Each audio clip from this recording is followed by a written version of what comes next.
leen bu baax mbokku internet yi 313 digital amaat mbégte comme ça su nekk rek teew fi ngir waxtaan ci li nga xam ne moo di actualité comme niñ koy defee saa su ne dalal gan waxtaan ak moom ci tolluwaay réew mi ak yenn ci ndogal yi nga xamante ni suñu ay gouvernants yi nga xam ne tey ñoo fi nekk dañ koy daal di jël tey nag Samba Ndiaye la ñuy dalal mu nekk koo xamante ni nag taskatu xibaar la woon noonu mën nañ ko waxee noonu koo xamante ni suñu mag la ci li nga xam ne moo di ci métier bi mu doon métier moo xamante ni tey bëri na jafe-jafe yi nga xam ne ñu ngi koy jànkonteel loole itam dinañ ci daal di waxtaan ma bàyyi ko mu nuyoog mbokk internet yi 313 digital Samba nuyu naa la. maa ngi lay fay bu baax soxna si di nuyu waa 313. jaaree fa di nuyu ñi leen di suivre yëpp di am mbégte vraiment di ñëw di toog si plateau 313 bi. et puis di profiter si occasion bi pour di leen féliciter ci liggéey bu am solo bi ngeen di def. et moi ce qui m'a surtout séduit c'est des jeunes très disciplinés très engagés mais très professionnels. waaw. mu ngoog mu doon lu am solo. tey bu ñu duggee ci waxtaan li nga xamante ni tey mooy tolluwaay réew mi ak coowal scandale yi. tey bu ñu jógee ci wàllum suuf mi jàpp wàllum sàcc mi nga xamante ni tey rapport yi commencé génn 2019 ba 2024 ñu gis ci ay mbir yu doy waar tey est-ce que ñi nga xam ne ñoo fi toog tey liggéey bi dina mën a yomb ci ñoom. waaw jërëjëf soxna si xam nga liggéey bi mënul yomb ci ñoom te ñoom ci seen bopp xam nañ ne liggéey bi mënul yomb coowal suuf yeeg scandale yi bu amee ñu mu bett man bokkuma si ñi mu bett. lu tax parce que boo dégloo Cheikh Yérim Seck am na ay jamono mu ne bés bu ngeen fi caaxaanee ba ñàkk pouvoir bi. rapport yi ma gis yu doy waar buñ ko génnee si table bi. gars yi di ngeen am problème. kon moom dafa xam lu ñu xamutoon. du moom rek. du moom rek mais gis nga tu n'as pas besoin d'être un xawma ci biir pouvoir bi wala nga leen di fréquenter pour xam. ne pendant ces 12 années là réew mi gars yi dañ ko caxat-caxatee. moi j'habite aux Almadies côté aéroport bi donc man je suis mieux placé pour wax la. ci foncier bi ni ko gars yi caxat-caxatee parce que da ngay toog rek jékki-jékki gis ay immeuble yoo xam ne en moins d'un an ñuy liggéey guddi di liggéey bëccëg terrain bi ñu koy séddoo doo comprendre ñun dem nañ sax ba terrain bi ñu doon fubalee ñun amatuñu terrain et y a que des pointes de la République à l'époque ñi ne àndoon ak Macky Sall ñoom rek ngay gis ñoom ñoo dëkk foofu c'est-à-dire que en un temps record caxat-caxatee nañ suuf si jël ko tabax et puis tabax ci ay immeuble yoo xam ne da lay wër ne kii bu yemoon ci salaire am rek. du ko am wala bu koy tabaxit dana jël benn diir. soit benn 2 ans soit benn 3 ans wala benn 4 ans mais wallahi azim da ngay gis immeuble boo xam ne dañ koy commencer en 6 mois 7 mois daanaka pare nañ ko loolu jarul ngay fréquenter ñu xam wala ñu xamul. pour comprendre ne ce qui se passe c'est pas normal ensuite nga am ci ay nit yoo xam ne avant 2012. da nga leen doon fréquenter nga gis ñu accéder ci pouvoir bi mais di dawal oto yoo xam ne c'est extraordinaire man j'ai eu la chance d'habiter xaw ma chance la xaw ma malchance. sama kër janoog benn kër ministre. mais gis nga ñetti oto yi gaare buntu këram bi ci gën a ndaw boo génnewul 50 millions doo ko am alors que 2012 avant 2011. maag moom ñoo taxawoon buntu assemblée ci événement 23 juin yi. donc ñun on a compris. man scandale yi du au contraire je dis sax que li ñu génne nii lu ndaw la ci li gars yi def ci réew mi. et ça je vous le dis non mais li des moo gën a graaw ça je vous le dis li des moo gën a graaw. lii du dara comparé à ce que les gens ont fait dans ce pays là mais je te jure que buñ koy wax c'est pas trop exagéré.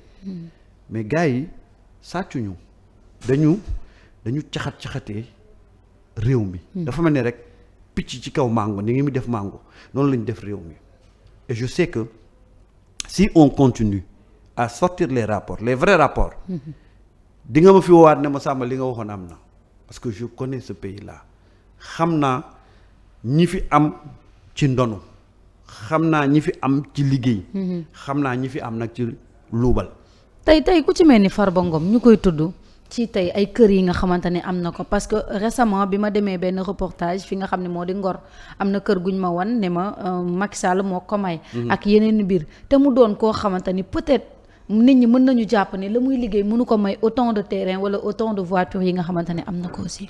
man xam nga man Farba Ngom du ma waxam sérieusement parce que Farba n'est pas un fonctionnaire de l'État. Farba n'a pas été investi dans une mission bu État. C'est un député. Député salaire am la am. fin du mois jot mu dem jëli ko. mais Farba bu fekkee ne dañ ko lan moo ko enrichir ak kan moo ko enrichir en fait man tey je préfère parler d'un ministre. que de Farba parce que Farba joxuma ko suma réew. Farba ñu ko jox réew mi ñooñu tooñ. voilà Farba joxuma ko suma réew Farba du ministre. Farba c'est pas un inspecteur des impôts et domaines. mais tey li mu am ministre yi amuñu ko. waaw mais nu mu def ba am ko ak fan la jaar ba am ko. waaye c'est ça la bonne. c'est ça le problème. tey bu ko amee te normalul am na ñu nekk ci état bi ñu ko may loxo ba mu yegg ci foofu. et c'est à ce niveau-là qu'il faut chercher les véritables coupables. mais man de personnellement je ne parlerai pas de Farba parce que Farba faluma ko ministre Farba yorul benn fonction ci état bi. c'est un député il se contente de son salaire. Maintenant comment il a pu accaparer le foncier comment il s'est enrichi bu fekkee am na de façon illicite. comment loolu nag il faut chercher les coupables. parce que su enrichir de façon illicite rek parce que am na ñu ko jàppale. tey est-ce que être le griot du président est-ce que war na la jox yenn privilèges yi. est-ce que war na la jox yenn richesse yi. donc bu ko amee rek soit c'est le président ou soit c'est l'entourage du président. mais tey ñu bëri dañu jàpp ni li xew ci réew mi yëpp ku jig njaaga moom Macky Sall mooy. njaag mais écoute il faut pas chercher de midi à 14h amul beneen coupable bu ngeen di seet budul le président Macky Sall. kon yow d'accord nga ñu jëli ko indiwaat ko ci réew. non je ne dirais pas man du ma ne d'emblée nañ ko jëli. parce que xaw ma qu'est-ce qui est derrière mais dama ne su enquête laajee ñu war ko jëli dañ koy jëli parce que une fois encore il faut éviter de faire du populisme. xam nga boo gisee la différence entre le régime de Bassirou Diomaye Faye le président de la République et le régime de Macky Sall. ñoom ils sont plus dans l'action que dans la parole parce que boo xoolee Macky Sall bi muy ñëw ñoom dañu doon wax rek di wër ci plateau yi. naan waa PDS sàcc nañ ay tableau sàcc nañ ay moquette sàcc nañ ay oto Karim Wade am na aéroport Malabo Karim Wade am na jet privé Karim Wade am na appartement du lu nekk wax nañ ko mais au finish qu'est-ce que ça a donné tey sur la liste des 25 yi ñu annoncé woon. ne ils se sont enrichis illicitement kenn la ñu jàpp muy Karim Wade. est-ce que biñ ko jàppee génn nañ lañ doon wax ba tey fii may wax ak yow gisuma ko parce que l'état warul wax. état du comme tey yow wala man ñu toog ci mbedd mi di wax et différence bi nag mooy ñoom Bassirou Diomaye Faye. président de la République bi ñu ñëwee tu as l'impression que dañuy tendefal mais dinaa la wax tey benn affaire. ils sont loin de li gars yi foog ñu ngi enquête ñu ngi càmbar. ñu ngi génne ay rapport et je peux vous jurer fii ñu toog nii tey. mën naa la wax ne danañu jàpp ay nit les gens vont rendre compte parce que ils sont en train de nous montrer comment l'État doit fonctionner. État du banc public état du bopp koñ.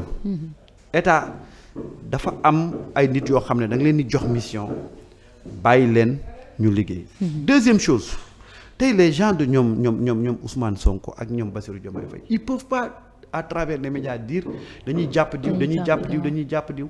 parce que ñoom rapport la ñu njëkk a fësal avant ñuy wax loolu. et puis sax waxumal dara mais ñoom dañ doon wax ne il faut que ñu arrêter de instrumentaliser la justice. yàgg nañ di ko wax. ni lii problème mu Sénégal mooy politique bi mooy définir ni justice bi di doxee. léegi nag ñoom pour mettre à l'aise la justice ils ont actionné les leviers de l'État. mooy les corps de contrôle yi di génne ay rapport di teg ci table bi justice di jël rapport yooyu di ko xool kuñ ci war a jàpp maa la ko wax tey. et y aura des gens di gars yi gis nga te boo gisee depuis un certain temps il y a beaucoup d'agitation. au niveau des gens de l'ancien régime c'est parce que xam xam nañ ne ces gens-là ils sont pas prêts à reculer et en fait en grosso modo lu ñu mën a jàngat mooy on a retrouvé vraiment l'État en tant que tel parce que ñun dañu demoon ba jaawale état parti politique bi mbedd mi ku ñu war a jàpp yéenay toog sax annoncé ko. ñu jàpp ko tey ñu gis Cheikh Bara Ndiaye kàddu yi nga xam ne yëkkati na ko jëmale ko ci Thérèse Faye ba moom sax mu ne woon dafay amal ab plainte parce que jàpp na ni jamono ya mu koy xam daa amul li nga xamante ne tey moom la am ci privilège yi nga xamante ne tey gis nañu am na ko.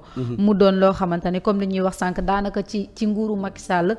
ñi nga xam ne ñoo ci yor ñi leen xamoon démb commencé wax mu mel ni kon tey ku ci nekk la nga nekk tey wala tey li nga jël ci Sénégal moom moo tax. xam nga man nag à la différence des gens man je ne parlerai pas de personne.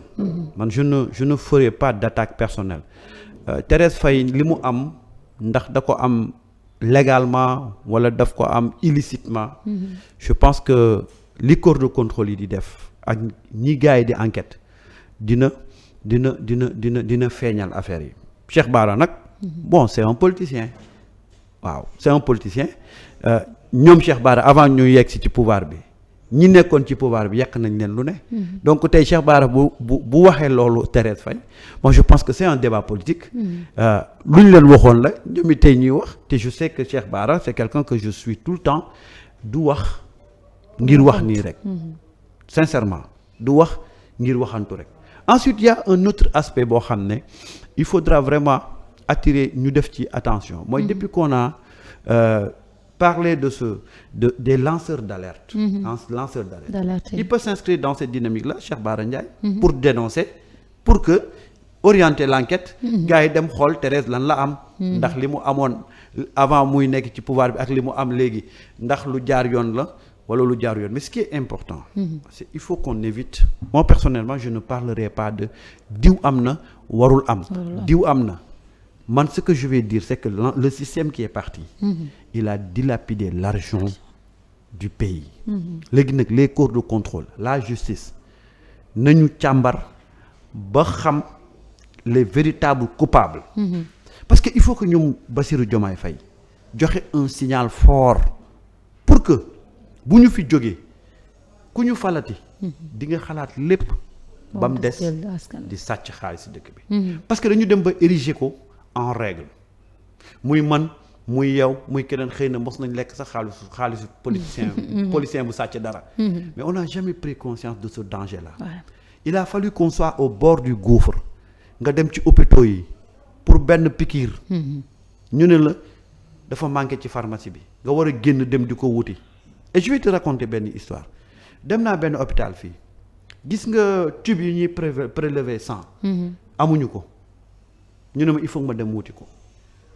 ma génn di ko wër ci guddi gi seen fa amuñu ko ma ne leen mais attends tube bi lu muy jar mu ne ma xaw ma le paquet de 20 ça fait 1000 francs xaw ma des choses comme ça ma ne mais attends comment c'est possible pour te dire que nit ñi mënuñu xool xam ñii sàcc bi ñuy sàcc alalu réew mi mënuñu xam impact bi muy joxe ci bi muy joxe ci dund nit ñi mais les gens dañu souffrir de 2012 à 2024 yow xoolal li ñu dugg ci ay milliards ci Sénégal.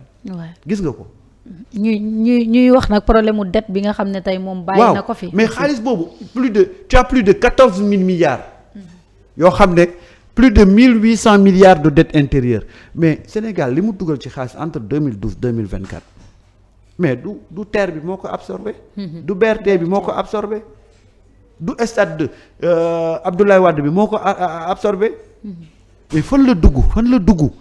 et c'est ça aujourd'hui sénégalais yi loolu la ñu xeex tey ba teg fi ñoom Bassirou Diomaye Faye et je pense que tey seen première mission bu ñu war a mën a réussir pour xool sénégalais yi mooy ñu régler problème mu càccum xaalis bi ci dëkk bi loolu mooy seen parce que les gens se sont sacrifiés pour ça man personnellement je me suis sacrifié parce que je me suis dit que il faut que ça s'arrête loolu foofu la leen sénégalais yi di njëkk a xaar avant dara di xew il faut que ñu def la reddition des comptes bu ñu jógee ci reddition des comptes bi ñu def la reddition des actes parce que on a tué des enfants il y a des gens parce que ils ont reçu des ordres ils ont pratiquement maltraité la population yow fi la fekk fi la ma fekk. On était sur le terrain. da nga doon gis le comportement de certaines forces de l'ordre yow da ngay poser wu la question est-ce que ñii c'est des Sénégalais. jël nit fekk ko mu taxaw rek nga dóor ko grenade. wala nga ñëw fekk ko mu taxaw rek nga dóor ko crosse ci bopp bi toj. mais loolu dañ ko war a régler lan moo leen jox droit boobu qui était derrière qui donnait tirer les ficelles. et tout ça on doit tirer ça au clair gis nga man dama bokk ci ñi nga xam ne xaaruma ci Bassirou Diomaye Faye président tey mu wàññi dund gi. bu ko wàññee alhamdulilah mais man li ma xaar ci moom mooy ce qui s'est passé au Sénégal de 2012 à 2024. il faut qu'on règle ça sinon bu ñu ko réglé wul on aura une société fissurée. une société de haine une société de vengeance parce que tey am na ñoo xam ne gis nañ seeni doom gis seeni rakk gis seeni papa ñu def leen loo xam ne tant que justice réglé wul problème boobu. ils garderont toujours une dent contre ces gens-là. te mbir moomu affaire Prodac moo ko waraloon. mais non mais ni maa jëluma et tout ça. voilà mais je vais te dire l'histoire et puis xam nga foofu également. c'est l'occasion de remettre en cause des fois le comportement de certains journalistes. Ouais. parce que gis nga affaire Prodac boobu. taskatu xibaar yu bëri xamoon nañ ne li Sonko doon wax. dëgg la taskatu xibaar yu bëri xamoon nañ ne y a eu détournement de deniers publics Prodac mais ñun ñëpp dañu waaf mais Prodac ça a été un carnage financier. gars yi dañu caxatee te gis nga Prodac boobu xëy na dafa dem ba jur procès Sonko. Mame Mbaye Niang après nit ñi ñàkk seen bakkan mais gis nga l'affaire de Prodac boobu. du dara ci li gars yi lekk xaalis soxna si. gars yi xaalis bi li ñu lekk ci xaalis Prodac du ci dara mais nag bon Prodac mën nañ ko apostropher parce que ci la Sonko ñàkkee éligibilité y a eu des événements y a eu des émeutes am na ñu ci ñàkk seen bakkan mais dam ne la l'affaire Prodac lu ndaw la ci gars yi lu ñu toje ci xaalisu temps bi. lu ndaw la. léegi nag les rapports commencent à sortir il faut maintenant que la justice se saisisse. Mais au-delà de la justice il doit y avoir une mobilisation de la population. Parce que man j'ai l'impression que les Sénégalais scandale yi ñuy dégg rapport yi ñuy dégg. ça les laisse de marbre quoi parce que il faut des fois da ngay poser wu la question Sénégalais lan lañ bëgg Sénégalais ñoo fi toogoon ne dañu war a arrêté ñii sàcc suñu xaalis. dañu war a jàpp ñii sàcc suñu xaalis dañu leen war a traquer du yoon ay nit ñëw di sàcc suñu xaalis. maintenant nit ñi nekk ci dynamique boobu mais tey man dama doon xaar ci Sénégalais une forte mobilisation que les gens s'organisent en association en mouvement je sais pas quoi commencer di déposer ay plaintes au niveau du procureur te wàccee si. avec l'histoire de Mbourkat là waroon naa yeewu gis wàccee si. ñu organiser une marche de soutien au président Bassirou Diomaye Faye. Mais qui réclament la restitution de leur terre. Parce que aussi un pouvoir wala un président quelle que soit sa volonté bu amul le soutien de la population du dem te gis nga depuis que Bassirou Diomaye Faye commencé ce travail là avec les Ousmane Sonko. Mais il y a une pression partout fu nekk lay jóge mais pression boobu ñi leen ko mën a oyofal mooy population bi ñoo war a def bouclier autour de ces gens là laissez notre président lu mu def ñu ñoo ko sant dogal bu mu jël ñun ñoo ko sant et je suis heureux quand même de voir quand il s'est agi d'arrêter les travaux yi ci littoral bi mu am benn collectif bu jóg ni ñoom soutenir nañ décision président bi. Et c'est comme ça que les populations doivent agir pour permettre au président vraiment d'être plus à l'aise et de faire face aux pressions parce que pression yi bari nañ de. xam nga xeex ak sàcckat bu yor xaalis. non il faut dire ça xeex ak sàcckat bu yor xaalis ils sont partout. parce que 12 années quand même. mënoo xëy rek déraciner lépp.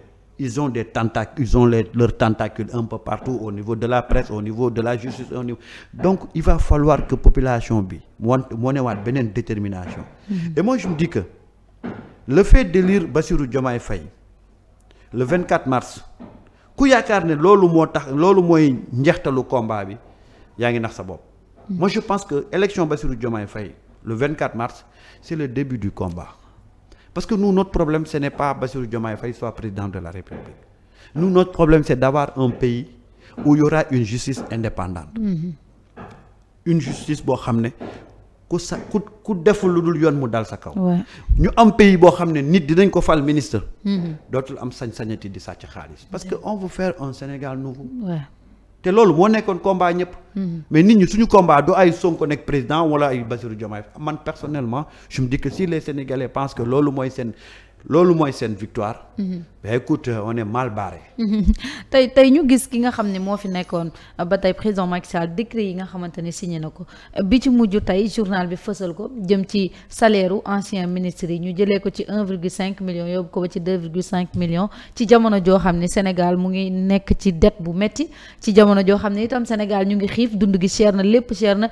est-ce que tamit loolu parfois du ay sabotage mais xam nga Mimi Touré dafa am loo xam ne daf ko wax bàyyiwu leen ci xel bi Macky Sall di commencer di mer noonu buy def ay di énervé di énervé ba Mimi Touré wax ne Macky Sall dafa war a am un suivi psychologique dañu war a càmbar xel mi dama gis décret boobu ñu wax noonu rek ma ne mais pourtant Mimi Touré elle n'a pas tort quoi parce que da nga jàpp ne dafa am non man dama jàpp ne Macky Sall fin de mandat yam Macky Sall n'était plus Macky Sall non mais attends comment tu peux comprendre le décret bi mu jël. yow yaa ngi appuyé tonton Alpha de loolu la wax ce matin. non attends man personnellement. hier démb dama toog ma def rapprochement li mi doon wax. ak ce décret là ma ne effectivement est-ce que Macky Sall fin de mandat am il était normal parce que quand même décret bi. c'est tout sauf respecter les Sénégalais. tu prends un décret nga ne ministre yi ancien ministre yépp danañ leen defal salaire à vie entre 1,5 million et 2,8 millions te ko fan alors que l'enseignant qui fait 30 ans de fonction bés bu retraité pare na ci salaire am pension de retraite am lay am le gendarme bu retraité pension de salaire am lay contenté wu qu'est-ce que un ministre a de plus méritant que l'enseignant de Wack Ngouna moo tax je me suis dit que les derniers jours de Macky Sall il faut que ñu xoolaat ko xool ndax psychologiquement Macky Sall était Macky Sall. mais Macky avait des conseils bu fekkee ne nag il jouissait de toutes ses facultés mentales. ma xam ne Macky Sall dafa yaboon Sénégalais yi te da doon saboter Sénégalais yi parce que ça c'est du n'importe quoi. c'est du n'importe quoi. ce peuple et je sais pas qu'est-ce qui s'est passé mais en tout cas. tonton Alpha de nee na nañu xool ba xam période boobu bi normal. waaw man personnellement. parce que yenn yi ku koy signer aussi. waaw man bi ma déggee loolu. alors je me suis un peu dama dem xool li Mimi doon wax ma ne pourtant Mimi boo creuser li muy wax finalement elle n'avait pas tort. parce que pour un président quand même nga nekk Sénégal xam les réalités du Sénégal xam la souffrance des Sénégalais. amuloo dara looy xalaat dem bay jeexal nga ne tu vas sortir un décret boo xam ne day permettre les anciens ministres ñu am des salaires à vie qui varient entre 1,5 million et 2,8 millions. loolu y a deux choses. soit Macky Sall yàpp Sénégalais yi wala Macky Sall àndatuloon ak sagoom te man dama jàpp ne donte jàpp naa ne yaboon na Sénégalais yi mais ces derniers jours là les décrets yi mu signé Macky Sall n'était pas Macky Sall en tant que tel quoi pour être honnête. maintenant nag heureusement que le président Bassirou Diomaye Faye a tout annulé. loolu jarul sax de réfléchir de midi à 14 heures. et ça ça montre également état d'esprit bi nga xam ne suñu politiciens yi ci lañ nekk. gis nga soxna si. nit ñi ñooy daw ci gannaaw politiciens mais gis nga politiciens yi surtout gars yi fi jóge. faalewuñu askan wi toppatoowuñu leen on les xool dañ leen considérer comme des chiffons des mouchoirs à jeter. léegi ñooñu bu ñu naree ñëw nekk ci opposition bi aussi nan la ñuy taxawee nan la ñuy wax ak Sénégalais loolu c'est la. bon écoute moi je ne pense pas qu'ils vont s'opposer parce que am na ci ñu bëri normalement dañ leen war a tëj. pourquoi pas ñu bañ a opposer. waaw mais balaa ngaa de personnes yu des. mais balaa ngaa naam ne fa. c'est vrai. gis nga bu dinaa la. si on continue ce travail là genn wàll gi yëpp dañ leen di tëj. maintenant y a une recomposition politique bu am. depuis mars 2024. am na ci ñoo xam ne dañuy dem retraite par force dañuy dem retraite am ci ñoo xam ne dootuñ mënati taxaw. janoog Sénégalais yi ndax liñ fi def mais y a des jeunes yoo xam ne. entre temps wane nañ fii benn parcours boo xam ne vraiment am leen ci opposition lu baax lay doon et y a une opposition tey boo xoolee ku mel ni Thierno Alassane Sall il est là ku mel ni Boubacar Camara il est là ku mel ni Anta Ngom. Barthélemy Diaz a ngi fi aussi. Bon, Barthélemy Diaz, bon, je sais plus sa situation. Bon, parce qu'il y a Khalifa qui est toujours derrière Taxawu. Bon, donc Khalifa c'est son mentor. Mais le fait que ñoom socialistes yi ñu amal ab waxtaan xëy na peut-être dañu bëgg a teg. C'est possible au devant de la scène aussi. C'est possible et vraiment je souhaite que loolu am parce que opposition dafa baax ci réew. Mais dama ne la y a les gens de pur. Ouais. te gis nga Sénégal bu amee opposition boobu Sénégal dina am chance. Parce que gis nga bu ñuy wax opposition républicaine c'est ça une opposition républicaine ñoom ñu ngi fi de. tey boo gisee ñu toog yor seen benn posture républicaine parce que dañu xam ne système bu bees bu ñëw defagul 2 mois. nga bëgg ko juger ci ay résultats. il faut être de mauvaise foi pour le faire. Et j'ai entendu Boubacar Camara di ko wax et avec beaucoup d'élégance. Parce que gis nga nit da ngay nekk gentleman. ñu xamala la ñun lu ñu jàngal ci opposition mooy del xool lu bon rek nga koy wax. del xool lu bon rek même bu nekkul lu bon sax fexe koo bonal. Et nous les journalistes on a un peu suivi les gens ci siège boobu. Mais Boubacar Camara dama ko déglu mu ne moom il est dans l'opposition mais mu ngi xool ñoom Bassirou Diomaye Faye ñuy teg ay actes. te actes yooyu ñuy teg gis na ne ñu ngi ci yoon. ñu ngi ci yoonu changement. loolu la wax. gis nga opposition parce que ki nekk ci pouvoir bi. ki nekk ci opposition benn objectif lañu am muy na Sénégal dox. On n'a aucun intérêt à ce que aujourd'hui Bassirou Diomaye Faye échoue. Parce que bu échoué du doon problème am moom dongu. du doon problème mu Sonko moom dongu mais c'est tous les Sénégalais moo tax ma ne la. gis nga opposition bi nekk fii parce que ñun ñi ñuy woowee opposition ñooñu duñ opposition c'est des saboteurs mais gis nga opposition bi nekk fii et quand je dis opposition je veux parler de Thierno Alassane Sall je veux parler de comment il s'appelle le responsable du PUR là le Dia je veux parler de Anta Ngom je veux parler de Daouda Ndiaye mais ñi demoon ci élection yëpp ñoom Mame Boye Diao mais ces gens là c'est des gens responsables c'est des gens yoo xam ne gis nga bu ñu leen bàyyee ñu commencer opposition politique dina neex Sénégal. Sérieusement politique dina neex ça parce que ce ne sera plus un débat de bas étage. Mais ce sera un débat basé sur des programmes. Parce que ñun dañu jàngal 12 années yëpp xam lu ñu jàngal xastante. wax ju ñaaw 12 années yëpp loolu la ñu jàngal. Et ñi fi am promotion yëpp. ci politiciens yi. wax ju bon moo tax ñu defal leen promotion. surtout ak bu ñuy wax ci promotion yooyu tey bu ñu ñëwee taxawaayu assemblée nationale ci 14e législature bi nga xam ne ñëpp dañ jàppoon ne rupture day am parce que foofu ay kàngam lañ fay teg ñoo xamante ne dañu mais tey bu ñu demee ba ci mouvance présidentielle bi ña nga xam ne tey ñoom lañ fa teg ay yuuxu saaga nit ki buy wax duñ ko dégg alors que assemblée nationale pour man les députés askan wi moo leen fa tax a toog mais pas des partis. waaw mais xam nga réew ni muy fonctionner. ni président bi mel. noonu la réew mi mel. Coura Macky kan moo ko dugal assemblée. xanaa Macky Sall. jeex na pourquoi mu dugal ko fa. moo ko xam xanaa. déedéet wax ju ñaaw. député bi bu jóg ñu attaqué la. te mosuma fa dégg mu wax idée bu wax. non mais loolu ñoom xam nañ ko biñ koy tabb. doyewuñ ko woon loolu. gis nga il faut être vraiment nañ waxante dëgg. tout ce qui s'est passé.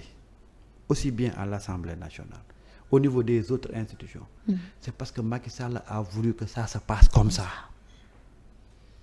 réew mi kenn tooñu de moom moo ñu tooñ Macky Sall rek a ñu tooñ li fi xew yëpp c'est lui il a voulu que l'Assemblée soit un bordel je m'excuse du terme mu defee ko noonu jël ay nit façonné leen yóbbu leen foofu en mission que personne n'accuse les députés de l'opposition. C'est-à-dire qu'on a créé des gens juste pour ça. yow ñaata nit nga gis ci diggante bi ñi doon défendre ay on a créé des personnages. jox leen xaalis. ñu nekk ci réseaux sociaux yi. di saaga nit yi. di xas nit ñi di leen wax lu nekk. te ki nga xam ne tey moo farul ci yow bu waxee dara nga ne offense yóbbu ko tëj ci kaso. waaw mais en réalité yow. yaa ngi woon ci affaire bi. mais demoon nga ba yow ñàkkoo sa mbokk bu la woon ne la ah. moytul ma waaw chaque jour de sama yaay dànkaa fu mais je te dis ñun ñi ñëpp nous avons été victimes de ça. Ouais. Man personnellement dem naa ba on a appelé ma femme ne ko xoolal waxal sa jëkkër ji mu bàyyi vidéo yi muy def. samay famille. Et pourtant moi alors je me suis dit mais les gens qui étaient au cœur du combat parce que man j'étais dans ma voiture en train de faire toujours sama ci benn oto laa doon dugg def ay vidéo xam nga mais après dama toog ba si ak man ne mais les gens de Pastef ils sont vraiment méritants. Parce que man mi nga xam ne j'étais de loin du combat je recevais des menaces mais ñoom ñi nekkoon au cœur du combat ñoom tey askan wi dañ leen war a gàcce ngaalaamal parce que quand même c'était pas facile ñun ñëpp demoon nañ ba waaf. Et ce qui est grave dans cette histoire là demoon nañ ba régime Macky Sall bi dafa imposer woon presse bi comment traiter maintenant les informations. parce que am na looy wax tuuti ñu. waaw mais attends les événements qui se passaient. Mais il suffit que nga ñëw di def direct ñu tëj sa télé. Alors que au même moment quand tu fais l'actualité internationale mais da ngay wane Palestine ñuy dóor ay bomb foofu ay xale di daanu. ñu leen di fob di leen dugal ci ambulance bi deret bi di tuuru. Mais pendant le règne de Macky Sall bi événement yi di am boo ko defee ñu ne da ngay inciter à la violence. Y a de ces images yoo xam ne dem ba ñun presse bi Macky Sall moo ñu doon définir suñu ligne éditoriale. ñu accepté ko presse Sénégal. Voilà ñu accepté ko. Bu événement amee ñëpp waaf. Et tu sais la conséquence de ça aujourd'hui. Askan wi dañoo dëddu les médias classiques. waaw léegi askan wi xam lu ñu seetaan comme site yu mel nii. Parce que ba mu méttee les médias classiques dañoo waaf yéen si di yéen a nekkoon si terrain bi bu askan wi bëggee informé wu ci yéen lay basé wu askan wi nag dem ba gis ne bi presse classique bi waree jël responsabilité am nekk à leur côté defu ko ñi fi nekkoon nag di leen ci jàppale mais ñoom la ñuy àndal moo tax tey aujourd'hui il est plus facile de voir des jeunes qui regardent des sites comme 313 ak yeneen que de voir un jeune mu toog ci télé di seetaan les télévisions classiques abandonné nañ ko bu yàgg et c'est ça qui explique aujourd'hui la crise qui sévit au niveau des médias.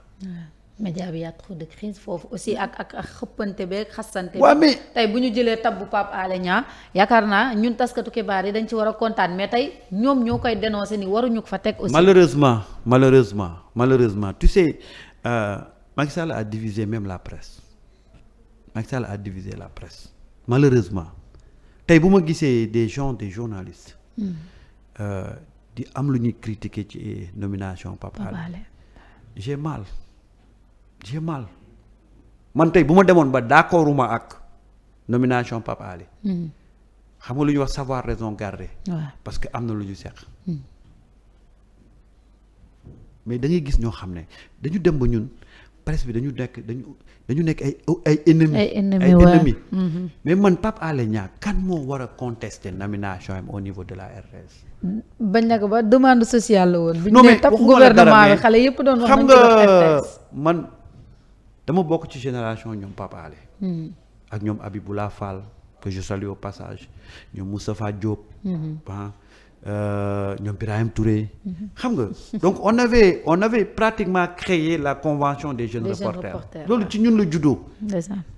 Pape Alé ce même combat bi muy mënee ci jamonoy Ablaye Wade.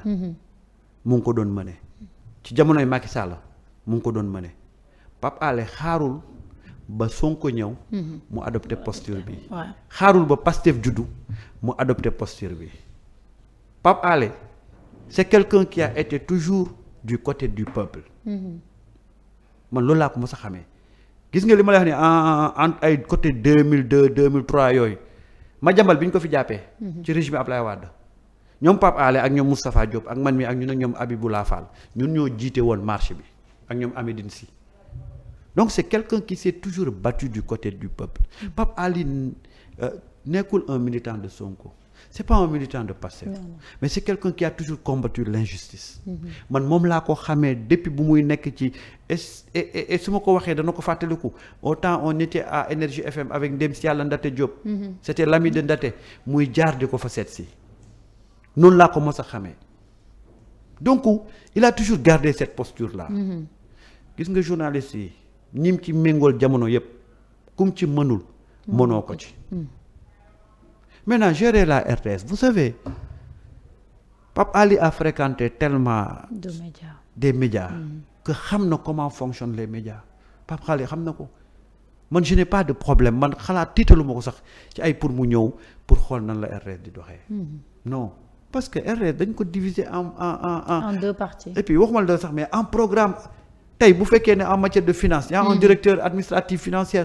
tey bu fekkee ne en problème mu ressources humaines. y a un directeur qui gère ça.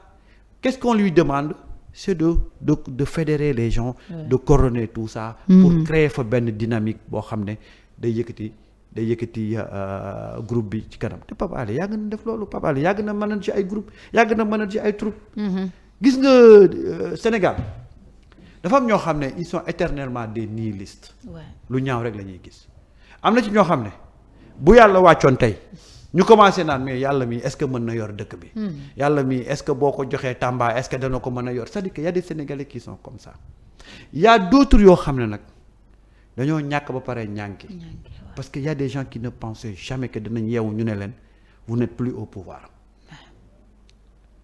ñooñu nag tey bu ñu sañoon dañuy jël Sénégal def ko sens dessous sens dessus parce que ils n'ont pas intérêt amuñu intérêt Sénégal stable dox. bugguñu loolu. du seen arrangement. léegi nag ñun Sénégalais ñooy xam nag ñan lan lañ bëgg ñu jëflante ko ak ñooñu. parce que kat ñun Sénégalais yi. nous sommes 54% à voter pour ce président-là. On est majoritaire. On ne peut pas maintenant laisser une minorité, je m'excuse du terme, foutre le bordel dans ce pays-là. Nous avons énormément souffert. Nous avons perdu des gens. Nous avons été persécutés psychologiquement, physiquement. Tey ñun ñëpp dañu décider pour am un pays stable. Xam nga ñëpp di ci œuvrer. Donc on va pas accepter qu'une minorité parce que seen intérêt c'est menacé am na lu ñuy tiit ñu bëgg a foutre ce pays là. alors que la presse c'est le quatrième pouvoir parce que ñun tamit on a un rôle à jouer dans la stabilité ci fi nga xam ne moo di ci réewu Sénégal tey bu ñu demee ba di gis yenn ci ay médias yu nga xamante ni la nit ñi di titrer la nga xam ne moom la askan wi war a xam ca la gouvernement bi def le contraire la ñuy indi juste pour xawma manipulation ou pas alors que ñun suñu rôle c'est pas ça. ñun dafa am benn taxawaay bi ñu war a taxaw. mais nag quand tu connais média ni muy marché au Sénégal depuis 2000. même avant 2000 parce que gis nga un média peut être partisan. loolu dafay am tey boo demee dans les pays de grande démocratie da ngay gis un média boo xam ne c'est un média pour les républicains. un média boo xam ne c'est pour les démocrates. dafa am ay médias yoo xam ne ay politiciens ñoo ko créé ñoo ko moom.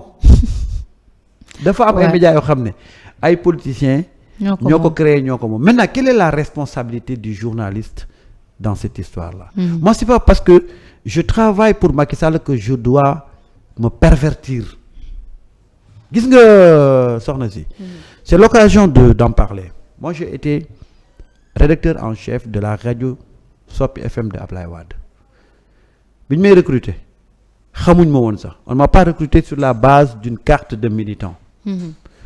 dama ñëw déposer sama CV ñu jël ma. bi may déposer sama CV les gens se disaient que lu tax ngay dem ci rajo Ablaye Wade rajo politique la ma ne leen dama bëgg a tester sama bopp xool est-ce que man li may wax ne am naa éthique ak déontologie est-ce que réellement am naa ko est-ce que tey mën naa liggéey ci rajo à connotation politique ba pare garder mes valeurs de journaliste. dàq nañ ma fa ñetti yoon dàq nañ ma fa parce que j'ai toujours voulu que la rajo soit à équidistance parti politique yëpp demoon nañ ba man ñu may traité de taupe de Macky Sall. boo fekkaan suñu réunion de rédaction c'était tellement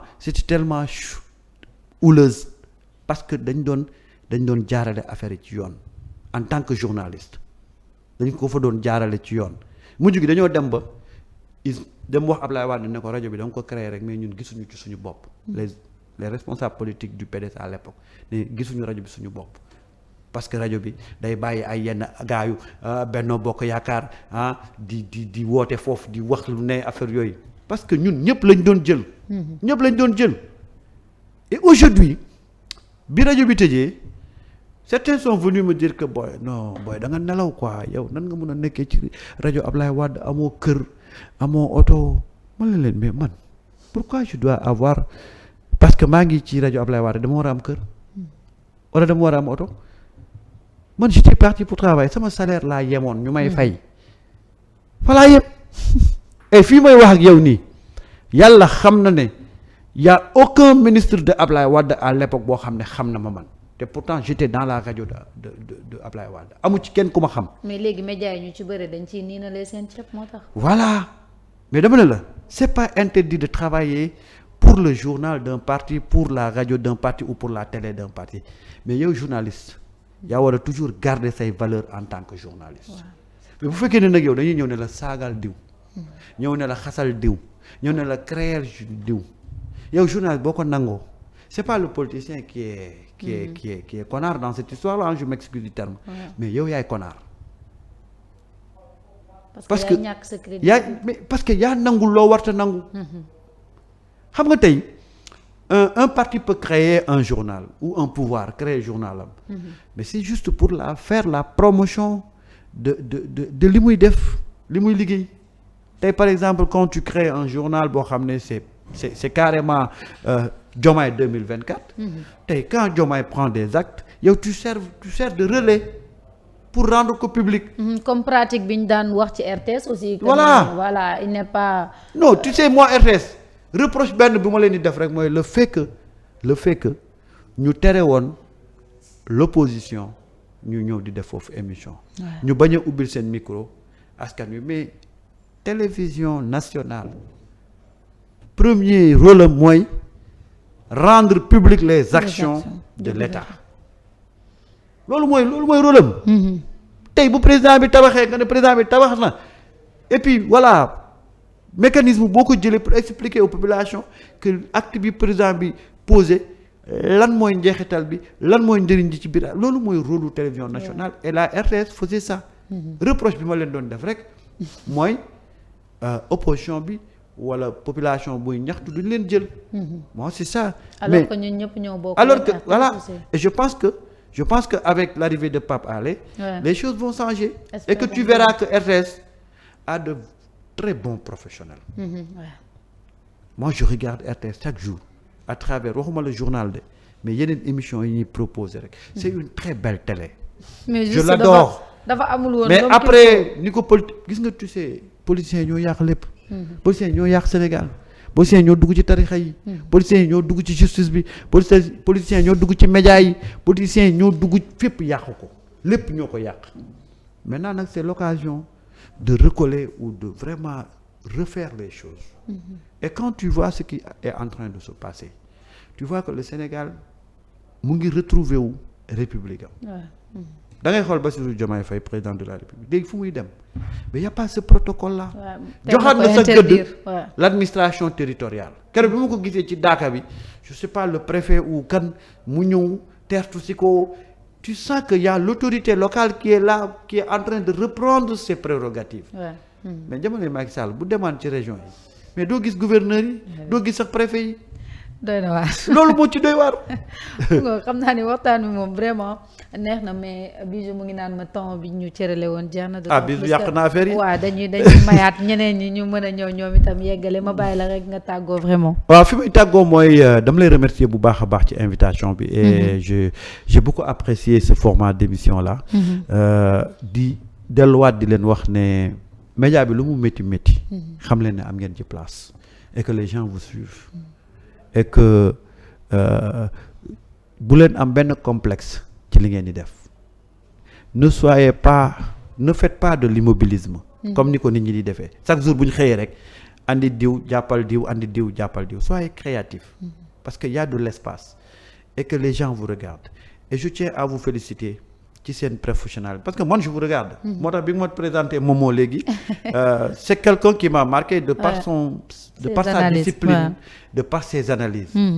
dem leen ca kanam xoolal bu leen xool gannaaw bu leen xool à gauche bu leen xool à droite. le métier gis nga métier bi fit rek ak décomplexé moo leen ci avancé loolu. En tout cas je félicite 313. et que di leen ñaanal yàlla na liggéey bi dem ci kanam. yow moom je te remercie quoi vraiment mention spéciale. nga jaajëfal ko bu baax Samba Ndiaye vraiment mu nekk taskatu xibaar ci ay jamonoom vraiment am taxawaay bu am solo boo xam ni itam amal na ko de par ces vidéos yi nga xam ne souvent dañ koy suivre. à travers TikTok mais bientôt je vais retourner dans les télés. voilà je vais revenir. am nga fi place voilà dañ koy suivre vraiment muy def ay analyses yu am solo di ñaan rek yàlla def jàmm ci biir réew mi parce que jàmm itam ci la lépp xaj ñun presse bi itam ñu xam suñu place exactement lan la ñu war a def pour fexe ba jàmm ak dal bi am ci réew mi ñu gën ko mën a préserver parce que loolu mooy suñu rôle en tant que média. jaajëfal Bijou mi nga xam ne moo nekkoon ci xarale gi di leen jox rendez-vous sûrement demain incha allah seen émission matinale jaa ngeen jëf yal na yàlla def jàmm.